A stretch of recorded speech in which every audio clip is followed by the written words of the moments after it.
Salut tout le monde, bienvenue dans cette nouvelle vidéo d'Anacalypsie. Aujourd'hui, nouvelle vidéo. Je pense que cette vidéo sera partagée sur deux chaînes YouTube différentes. À la fois celle des cinémas séries télé, ce qui est assez logique. Mais je pense que je vais également publier les reviews de Meurtre Mode d'Emploi sur la chaîne qui s'appelle Fourre-tout, dans le bazar de Farander. Comme je viens tout juste de changer les noms, c'est vrai que j'ai pas encore en tête mes nouveaux noms de chaîne parfaitement. Mais étant un peu une série d'enquêtes écrites, de toute façon dans les genres, sur Netflix c'est bien marqué, ça fait partie des trailers. Après on sait que Netflix, voilà, hein, c'est pas non plus les meilleurs en termes d'écriture ou de super séries ou super films. Il y en a eu, des trucs vraiment cool, mais bon voilà. Mais étant voilà, enfin sachant que sur la chaîne, sur le bazar de Farander, nous allons parler avec les années à la fois de choses graves qui se passent à la fois sur les réseaux sociaux, comme le harcèlement. Euh, un de mes amis a donné enfin, des idées avec notamment le cas des rêves. Effectivement, il peut y avoir des choses très très effrayantes dans les rêves. Mais aussi des choses qui se sont réellement passées, comme des histoires de tueurs en série, de tueurs de masse, de choses comme ça.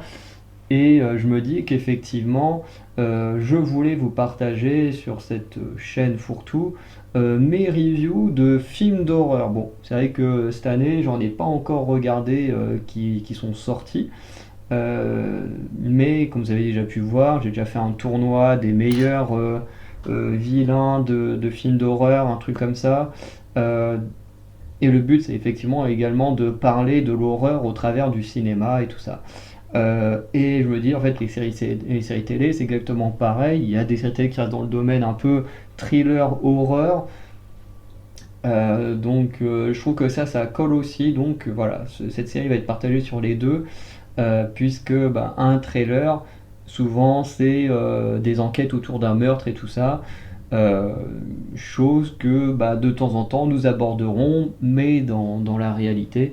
Donc je me dis qu'en fait que la fiction peut également être partagée sur la chaîne Fourtou. Donc voilà. Donc encore une fois, si vous êtes abonné à la chaîne Le Bazar de Farander et dans l'objectif de Farander, bah, regardez vidéos que sur une seule des deux chaînes. Par contre, si vous n'êtes pas abonné aux deux, bah, du coup voilà, vous n'avez pas, vous avez pas besoin de suivre ce que je viens de dire. Voilà, parce que bah, pour vous, il n'y a que ces vidéos-là qui apparaissent dans votre fil d'actualité. Bref. Euh, du coup, meurtre, mode d'emploi, donc épisode 1. Qu'est-ce que ça raconte? Eh ben, on raconte des événements qui se passent à deux périodes différentes. Alors, je ne sais pas exactement dans quel pays on est. Je pense que soit on est en Angleterre, soit on est aux États-Unis. Il y a un aspect un peu particulier, tu vois. On sent qu'on est dans un petit village avec des secrets cachés et tout ça. Parce qu'il y a un côté qui fait un peu ancien, un peu dans certains styles de personnages. Genre l'héroïne, elle a un style assez particulier, je sais pas pourquoi, qui me fait penser à des gens des années 80-90. Et de l'autre côté, on a également les véhicules. Genre des fois, quand on voit l'héroïne dans la rue, il y a des véhicules qui font très anciens. Donc je sais pas, ça me fait penser à des vieux villages, je sais pas pourquoi. Euh, et en même temps, ben, la série est très moderne. Genre, à un moment donné, tu vois une meuf en kigurumi. Ok. L'héroïne enquête beaucoup par rapport à Instagram. Genre Instagram, bah, ça reste quand même une application qui a peut-être quoi, 10 ans dans ces eaux-là. Bref, qui est quand même pas si vieille que ça. Donc je sais pas, il y a un aspect, voilà, un peu, il y a une patte un peu particulière dans la série. Personnellement, moi j'aime beaucoup la patte. Il y a des choses que je trouve un peu beau. Je me dis ok, voilà. Tu sens qu'ils des fois ils essayent d'apporter une petite touche humoristique qui je trouve ne fonctionne pas. Je trouve que l'aspect thriller est bien amené et plutôt bien utilisé dans cet épisode. Par contre, l'aspect un peu comique qu'ils veulent apporter, je trouve qu'il fonctionne pas. Par exemple, l'aspect comique, ou du moins que j'ai l'impression qu'on a envie que je rigole en voyant ça, c'est qu'à un moment donné, l'héroïne, donc Pipa, euh, va travailler dans un mariage et en fait, elle se retrouve déguisée pour travailler dans ce mariage. Sauf que du coup, le déguisement, en gros, c'est t'as un déguisement d'étoiles toutes grises, là, un peu scintillantes, quoi. Voilà, très flashy avec une sorte de chapeau là, avec le fil là, qui te va sous le visage, là, qui est dégueulasse, avec des collants noirs. Enfin bref, le costume, il est dégueulasse. Et quand elle accepte le travail, qu'après tu vas voir au mariage, tu vois tous les gens qui sont bien sapés et d'un coup tu arrives sur elle et sa meilleure amie et tu vois, tu le sens que tu es censé trouver ça drôle. Genre le décalage entre comment elles sont fringuées et comment les gens dans le mariage sont fringués, tu vois, tu sens que tu es censé trouver ça drôle, mais en fait ça l'est pas. Enfin en tout cas moi ça m'a pas fait rire quoi. Moi personnellement mon cerveau il est vraiment à fond dans l'enquête et j'en ai rien à battre de me marrer sur des costumes ou parce que t'as une meuf qui fait ses devoirs habillée en kigurumi licorne ou je sais pas quoi. Tu vois, tu sens que t'as des petits détails qui sont censés te faire rire, qui peut-être ont fait rire des gens, mais en tout cas que moi quand je regarde je me dis ouais bof ok si c'est censé me faire rire mais en tout cas ça marche pas. Voilà. Après, moi, je suis pas quelqu'un aussi qui rit beaucoup sur les choses visuelles. Moi, je vais plutôt rire sur les travails, sur le texte, comme les quiproquos qui ils sont bien travaillés ou ce genre de choses. Donc voilà. Donc du coup, en dehors de ça, comme je disais, c'est plutôt bien réalisé. Des fois, j'avais même l'impression d'être un peu dans un style de réalisation de Max Minghella. Donc, Max Minghella, j'ai juste vu son premier film qui est Teen Spirit, sorti en 2018 avec Elle Fanning, voilà, qui est mon actrice préférée. C'est pour ça que je connais très bien ce film. Et qui, des fois, je trouve que dans l'aspect du son, euh, a un peu l'aspect de Teen Spirit dans certaines scènes. Je trouve ça assez intéressant. Bref, la réalisation, honnêtement, j'aime bien. Je trouve que c'est simple, mais efficace. Voilà. Après, ça va pas faire peur. C'est un trailer, pas un film d'horreur. Enfin, c'est une série thriller, pas une série d'horreur. Donc le but, c'est pas d'avoir des jumpscares et tout et d'avoir peur. C'est plutôt des séries qui jouent sur l'ambiance plus que sur la peur de te faire sursauter et tout ça. Mais je trouve que, honnêtement, c'est plutôt bien amené. Voilà. Donc dans l'épisode, on va du coup suivre l'héroïne Pipa, jouée par Emma Myers, que j'aime énormément. C'est sûrement l'une des actrices qui s'est révélée ces dernières années, qui a un gros potentiel et qui est clairement dans le top 10 de mes actrices préférées. Franchement, je l'ai vue pour l'instant dans 3 programmes et à chaque fois, son acting, il est génial. Franchement, tu sens qu'elle est à fond dans l'acting et tout. C'est pas comme certains acteurs, actrices, tu vois, ils ont un acting de merde où ils en font le minimum. Elle, tu sens qu'elle est à fond. Euh, Franchement, j'adore. Bref. Et par contre, le reste du casting, honnêtement, je connais pas, donc c'est un plaisir de découvrir parce que les gens jouent pas si mal que ça. Donc c'est plutôt cool. Bref, on va revenir sur l'histoire parce qu'à chaque fois je divague bon, sur des choses importantes, hein, mais quand même. Du coup, Pipa, on la découvre, voilà. Elle vit dans une famille alors on sent que là on est sur du Netflix, hein, parce que du coup elle est blanche, sa mère est blanche, son père est noir, son petit frère est noir, ce qui est totalement possible, hein, honnêtement. Moi personnellement, dans ma famille, je suis, je suis métisse, mon père il est métisse, ma mère elle est blanche, mon frère il est blanc. Donc je veux dire c'est totalement possible ce genre de choses.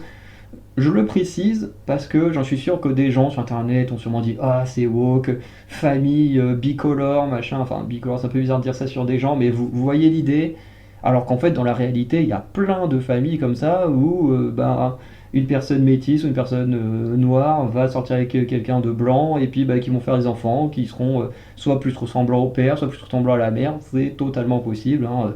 Ma propre famille en est l'exemple parfait. Et voilà. Et du coup, on la découvre dans cette petite famille, on découvre un peu son groupe d'amis, surtout sa meilleure amie, et les autres on les voit juste un peu dans la scène d'intro, quand ils essayent de voler de l'alcool, enfin d'acheter de l'alcool alors qu'elles sont mineures dans une petite épicerie. Mais après, à part la meilleure amie, les autres on les revoit pas du tout. À part peut-être une vite fait, mais bon, c'est pas. Voilà, c'est pas ce qu'on retient. Et du coup, On apprend qu'elle est un peu obsédée par la mort d'une fille, donc qui je crois s'appelle Andy, qui est morte il y a 5 ans. Et pendant l'épisode, on nous apprend. Alors, ce qui est un peu chiant, c'est qu'on la voit quasiment jamais à l'école, alors que bah, elle est censée être étudiante, elle enquête à la base pour un projet scolaire. Enfin, je veux dire, à quel moment, ça c'est un peu le truc, un peu, tu sais, quand tu y réfléchis, où tu te dis, mais en fait c'est complètement con, mais tu te dis à quel moment un professeur accepte que ton étudiant fasse un exposé qui est une enquête de meurtre. Je veux dire, une enquête de meurtre, c'est la police qui doit la faire, pas une étudiante, et encore moins pour un projet scolaire, et même pour elle-même non plus. Je veux dire, quand tu y réfléchis, tu te dis, il y a vraiment un truc qui va pas là-dessus. Voilà, ça marche pas. Bon, la série, comme l'épisode, je passais un excellent moment, franchement, j'étais à fond dedans. D'habitude, je fais un peu d'écriture à côté quand je regarde des films ou des séries. Là, je suis scotché devant ma télé, j'ai du mal à en sortir, donc c'est que ça montre à quel point c'est plutôt bien réalisé. Voilà, après encore une fois c'est très simple mais bien fait. Mais quand tu réfléchis un peu plus à certains détails, tu te dis mais en fait jamais, jamais de la vie un prof accepterait que son élève fasse un exposé où il doit enquêter sur un meurtre. Voilà. Mais encore une fois, ça reste sympa à regarder. Du coup, elle décide d'enquêter sur le meurtre. Elle va d'abord suivre un jeune homme dont j'ai oublié le nom, mais je l'ai vu tout à l'heure dans les résumés, donc dans les résumés d'épisodes. Hop là. Donc, qui s'appelle Ravi. Donc, elle va d'abord suivre ce garçon-là dans la rue parce que du coup on la voit souvent en train de sortir son chien, notamment à un moment donné il y a dans la forêt. En vrai je trouve que c'est hyper bien réalisé parce que genre t'as des petits fanions noirs attachés sur plein de branches et tout, tu sais pas trop pourquoi. Elle tombe sur une petite cabane aussi un peu éclatée avec les noms justement de Andy et d'autres personnes proches de cette fille qui est morte, et là tu vois une meuf blonde en train de courir. Et là, dans son cerveau, ça brille et se met à poursuivre la personne qui, en fait, bah, est juste une meuf blonde en train de faire son sport et pas la personne qui est morte. Puisque Andy, la fille qui est morte, est blonde, donc voilà. Mais du coup, comme je disais, on la voit souvent sortir son chien, elle va se mettre à suivre ce garçon Ravi, qui est le petit frère du personnage qui s'appelle Sally ou Salil. Des fois, quand elle écrit au tableau, à un moment donné, elle écrit Sal, je me suis dit putain, pourquoi elle écrit pas son nom en entier. Parce que des fois, j'ai l'impression qu'il dit Sally, des fois, j'ai l'impression qu'il dit Salil. Je sais pas si c'est par rapport aux liaisons entre les mots, bref. Mais en gros, qui était le petit ami d'Andy. Et Ravi, du coup, c'est le petit frère de ce petit ami. Et du coup, elle va essayer d'aller le voir pour lui poser des questions sur son frère. Et du coup, il va tellement très très mal réagir, l'envoyer chier, et ensuite on ne le reverra pas tout de suite. Du coup, elle décide de continuer d'enquêter, d'abord en allant voir la sœur de sa meilleure amie, voilà, en posant des questions. Cette personne va accepter de répondre, je reviendrai sur les choses qui ont été dites juste après, mais voilà, elle enquête auprès d'elle, et ensuite, ben, elle apprend que pour avoir plus d'informations, elle doit se rendre à ce fameux mariage où sa mère peut lui permettre d'avoir des places. D'ailleurs, tu te dis, parents, pareil, très irresponsable, hein, quel parent accepterait que son enfant fasse un exposé sur un meurtre? Voilà, surtout en plus, un meurtre où ton enfant il pense que le meurtrier n'est pas coupable et enquête du coup sur le meurtre. Parce que oui, c'est vrai que j'ai oublié de le dire, mais en gros, si elle enquête, c'est parce qu'elle pense que Salil, le gars qui est censé être le meurtrier, elle pense qu'il est innocent. Et d'ailleurs, elle, son argument qui fonctionne pas totalement, mais en même temps, c'est une adolescente, donc c'est compréhensible que son point de vue soit biaisé. Mais en gros, elle dit voilà, je pense qu'il est innocent parce que bah, il a toujours été gentil avec moi et je pense pas qu'un gentil puisse être méchant. Enfin, que quelqu'un d'aussi gentil puisse tuer des gens. Et d'ailleurs, sa meilleure amie, à un moment donné, lui envoie une pique qui est extrêmement intelligente et qui montre que voilà, c'est des ados, donc c'est normal aussi qu'ils aient pas des réflexions d'adultes. mais son ami va lui dire non, mais en fait, c'est tout le temps comme ça. Et en faisant référence au fait que beaucoup de tueurs en série, auprès des personnes qui les entourent, bah, ont souvent une excellente image. La plupart du temps, quand tu questionnes des voisins ou des proches d'un tueur en série, souvent ils te disent bah ouais, mais il était super cool, il avait l'air normal, machin, alors qu'en fait la personne commet les pires atrocités dans le privé, quoi. Et du coup, on essaye quand même d'installer un doute, voilà, auprès du personnage principal, en mode, bah du coup, est-ce qu'il a quand même pu tuer? Parce qu'effectivement, en étant hyper gentil et tout, il a quand même ce côté des tueurs en série où on est hyper gentil, mais en même temps, bah, ces gens-là commettent plein d'atrocités. Ou est-ce que c'est vraiment quelqu'un d'autre qui a tué Andy et pas Salil? Mais du coup, il y a quand même du mystère autour de ce garçon. Euh, Bah, de toute façon, il y en a autant sur lui que sur la meuf. Euh, et du coup,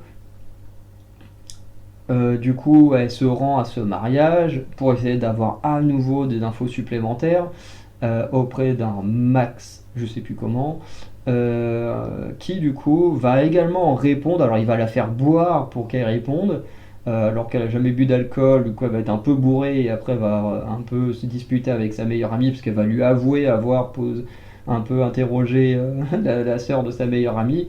Et là, elle va même se rendre compte qu'en fait, sa meilleure amie enfin, sait des choses à propos de sa sœur et qu'elle ne lui a jamais dites, alors que ça fait quand même peut-être plusieurs jours qu'elle est au courant que Pipa fait cette enquête. Du coup, euh, après le mariage, enfin même juste après, hein, Pipa elle se casse et elle se rend du coup dans la famille de Ravi et du coup de son ancien grand frère décédé. Et en fait, elle y va pour s'excuser de l'avoir suivi, d'avoir voulu lui poser des questions et tout ça.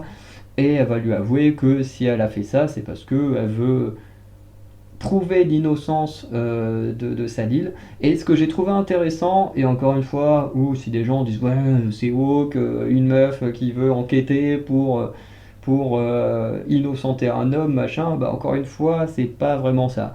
Parce qu'en fait, l'histoire de Pipa, c'est qu'elle veut pas innocenter Salil pour être la femme qui sauve les gens et tout ça, mais en fait, on se rend compte grâce à un mini flashback qu'en fait, elle le fait parce qu'elle se sent coupable. Parce que on voit plusieurs fois la même scène avec différentes fins. Et en fait, cette scène, c'est ce qui s'est passé 5 ans plus tôt, en fait, avec Andy qui croise Pipa et qui en fait lui fait un signe pour lui dire je ne dis rien. Et en fait, à chaque fois, on voit que Pipa elle ne dit rien jusqu'à la dernière version où elle avoue à Salil où se trouve Pipa. Pas Pipa, mais Andy. Et en sachant que ensuite Andy s'est fait tuer, que Salil a avoué son meurtre et ensuite s'est suicidé, bah du coup, en fait, elle se sent coupable de ça. Elle se dit sûrement dans sa tête, bah, si j'avais rien dit et qu'il est vraiment coupable, bah, peut-être qu'Andy serait encore en vie. Sauf qu'en réalité, elle peut rien contrôler. Genre, c'était un couple. Il l'aurait bien fini par la trouver ailleurs si c'était pas là. Donc moi j'ai l'impression que c'est plus un perso qui se sent coupable de quelque chose qu'elle n'a pas réellement fait, d'une erreur qu'elle a faite quand elle était vraiment gamine, voilà, et que bah, adulte elle s'en veut encore, et plus elle y réfléchit, plus elle se rend compte qu'il y a des choses qui ne vont pas dans cette enquête. Et d'ailleurs avec Ravi, je ne dirai pas la chose, au cas où des personnes découvrent meurtre mode d'emploi et ne l'ont pas vu, je ne dirai pas quel indice ils ont trouvé, mais ils vont trouver un indice qui va plutôt aller dans effectivement le sens que Salil est innocent. Voilà. Je ne dirai pas quel est l'indice, mais du coup, Ravi et Pipa du coup vont décider d'enquêter ensemble afin de trouver le véritable meurtrier d'Andy et également bah, de savoir qu'est-ce qui est arrivé à Salil parce que bah, lui aussi il y a du mystère parce que du coup Pipa va faire elle a un grand mur tableau. Déjà, tu dis qui a ça dans sa chambre? Parce que là, c'est même plus comme moi, là, dans ma chambre étudiante, j'ai un tableau, bon, qui fait peut-être, bon, je sais pas quelle taille il fait, mais qui est quand même assez grand. Mais là, elle, c'est carrément tout le mur. Mais c'est plutôt sympa parce que les scènes où tu la vois écrire les indices et tout sur le mur, franchement, j'aime beaucoup ces scènes-là. De toute façon, peu importe quand c'était Prison Break, que tu voyais dans des petits flashbacks, Michael avec les petits trucs, les indices sur les tatouages et tout, franchement, je kiffe ce genre de scène. Donc là, franchement, j'aime bien aussi. Parce que ça a un peu revisité ce genre de cas. Et, euh, et du coup, qu'est-ce que je voulais dire? Oui, au niveau de Sally, en fait, il y a du mystère. Parce que déjà, on se demande où il est passé après 10h30. Je reviendrai là-dessus après. C'est au début, vers le début, quand elle décide vraiment de faire son exposé là-dessus, Pipa regarde les informations, et avec les informations, ils apprennent qu'à partir de 10h30, Sally a plus ou moins disparu, plus personne n'en a entendu parler également, jusqu'à ce qu'il fasse ses aveux. Entre 10h30 et minuit, un peu plus de minuit, un truc comme ça. Donc les gens se demandent, voilà, enfin plutôt au minuit, c'est même pas qu'il a vu des gens, c'est que il a avoué son meurtre d'une certaine manière et qu'ensuite il s'est suicidé. Et, euh, et du coup, ben, pendant tout le laps de temps où on ne l'a pas vu, où est-ce qu'il était? Ensuite, grâce à d'autres informations, il y a une question de, en gros, à un moment, elle marque stop what sur son tableau, mais en gros, arrêter quoi? Parce que apparemment, du coup, il y avait une tension entre Salil et Andy, et du coup, qu'est-ce qui se passait entre les deux? Voilà, qui est un mystère. Et voilà, parce que voilà, je ne vais pas trop en dire non plus. Et du coup, par rapport aux interrogatoires entre guillemets de la sœur de la meilleure amie de Pipa et de Max, du coup, il y a deux versions différentes au départ qui se déposent. Il y a d'abord la version de la grande sœur qui dit que ils étaient en train de jouer à Mario Party, machin, et à 23h, enfin 22h30, quand le tireur de pizza est arrivé, Salil il est parti, et ensuite, bah voilà, il a fait ses aveux, il s'est suicidé. Euh, Ensuite, on a les aveux de Max, enfin plutôt le témoignage de Max qui lui va dire, alors déjà l'autre elle n'était pas là, on n'a pas joué à Mario Party, on jouait à FIFA, et ensuite ouais, il est également parti vers 10h30, mais voilà, ça s'est pas exactement passé comme ce que l'autre a raconté. Et en fait, il va même avouer une chose, c'est qu'en fait, Salil avait un alibi, et qu'en fait, son alibi, c'était ses amis. En fait, il a demandé à ses amis de mentir pour pouvoir faire quelque chose. Voilà. Et du coup, quelle est cette chose? On ne sait pas. Ce qui fait que, en fait, dans tous les cas, on ne sait pas réellement ce qui s'est passé. Et ça, c'est hyper intéressant, parce qu'au début, on te donne un premier témoignage, ensuite on te donne un deuxième témoignage qui ne concordent pas du tout, pour qu'ensuite cette même personne qui a le deuxième témoignage te dise en fait on a tous menti. Ensuite après la meilleure amie de Pipa confirme que sa sœur a menti, qu'en fait tout le monde ment, que en fait ils ont tous fait ça pour protéger Salil, mais en attendant bah, on ne sait pas du coup où il était, qu'est-ce qu'il a fait, ce qui d'un côté renforce encore plus le fait qu'il ait pu tuer sa copine Andy. Mais en attendant, ben, Pipa est ravi, continue de croire 5 ans après qu'il est innocent. Donc voilà un petit peu, c'est vrai que c'est à expliquer, c'est vrai qu'avec deux temporalités différentes et tout, c'est pas évident de tout expliquer. Franchement, ce premier épisode, moi j'ai bien été emballé, franchement j'ai passé un super moment. Euh, Après, pour moi, c'est facile d'aimer ce genre de série quand on n'est pas là à faire des blagues toutes les 5 minutes, à être un peu lourd. Là, vraiment, la série, elle est prise vraiment au sérieux. Bon, à part les costumes là, en forme d'étoile, bon, ça, tu sens qu'on a envie de ridiculiser l'héroïne pour un peu se marrer. Bon, c'est pas drôle. Mais voilà, le reste est quand même assez sérieux. L'ambiance sonore, franchement, j'aime beaucoup l'ambiance sonore. Les cadrages et tout, franchement, j'aime beaucoup également. Il y a des ambiances un peu particulières là quand ils vont dans la forêt avec tous ces petits fanions noirs là sur les branches et tout. Tu te dis pourquoi et tout. Enfin bref, il y a plein de petits trucs que je trouve vraiment intéressants. En termes d'acting, je trouve que la plupart en vrai jouent très bien euh, et c'est plutôt cool à voir. Voilà, j'ai pas grand chose de plus à dire que ça. De ce que j'ai compris en voyant les résumés, dans chaque épisode, plus ou moins, Pipa va trouver un nouvel indice qui corrobore sa théorie de son enquête. Et du coup, je ne donnerai jamais du coup l'indice, au cas où des gens n'ont pas encore vu la série, parce que la série est sortie il y a 2 3 semaines, hein, c'est quand même assez récent. Donc voilà, je ne donnerai pas les indices. Et à la fin, je ne donnerai pas le nom du ou de la vraie, enfin du vrai meurtrier ou de la vraie meurtrière. Euh, voilà. Je ne donnerai pas trop de détails qui spoilent des trucs très précis et, et dans la vidéo bilan non plus. Comme ça permet, si des gens n'ont pas encore eu le temps de voir cette série, la gardent pour plus tard ou quoi que ce soit, bah, de pouvoir se faire un petit avis et en même temps ne pas être spoilé de détails très importants. Voilà.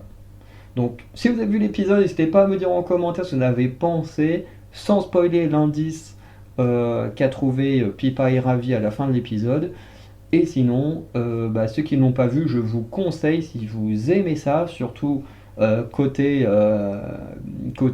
bazar de Farander, que si vous êtes des gens abonnés qui veulent euh, entendre parler d'histoires un peu glauques et tout ça, les trailers, ce sont également des très bonnes choses pour ça. Et cette série, pour l'instant, je trouve qu'elle débute bien. Après, il faut se méfier, c'est avec Disney, avec Netflix, on est habitué que les premiers épisodes soit vraiment fort, te fasse rentrer à fond dedans, et qu'après on soit hyper déçu. C'est le cas avec mes reviews de Karl Lagerfeld, Becoming Karl Lagerfeld, où on sent qu'au début je suis hyper emballé, et puis au bout d'un moment j'en peux plus, ça me saoule, et voilà. Donc j'espère que cette série-là, ça me fera pas pareil, parce que je serai hyper déçu, vu que j'adore Emma Myers, mais bon, bah, ce serait comme ça, on peut tous faire des erreurs de parcours. Voilà. Du coup, je vous souhaite une bonne soirée, je vous dis à très bientôt pour notamment l'épisode 2. Ciao tout le monde.